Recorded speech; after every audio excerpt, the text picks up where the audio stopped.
Hai semuanya, balik lagi. Kali ini kita akan belajar bareng lagi sob tentang bagaimana sih cara membongkar sendiri dan mengganti baterai kipas angin mini jet portable dari baterai bekas powerbank ataupun menggunakan baterai baru. Ya terserah kamu mau ganti pakai baterai apa. Yang jelasnya Ane hanya memberikan tutorial cara gantinya gitu. Yang punya kipas angin mini jet portable, di like dulu dong videonya. Kalau sudah, terima kasih banyak.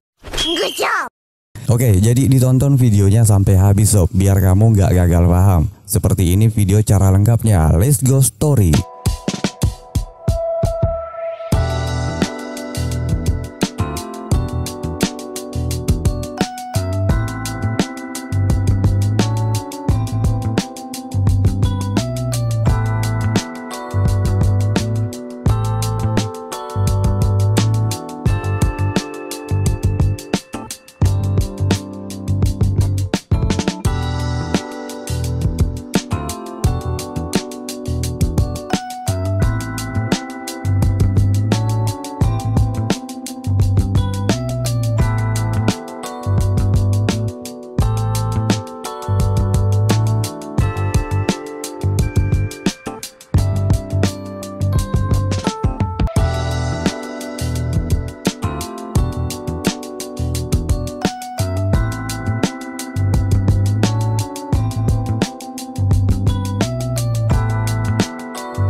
Nah, jadi seperti itulah caranya kalau kita mau ganti sendiri baterai kipas angin mini jet portable. Gimana? Gampang sob ya? Silahkan diterapkan di kipas angin portablemu. Oke, mudah-mudahan video ini bermanfaat. Terima kasih sudah menonton. Tetap semangat, saya Ampo. Dadah semuanya.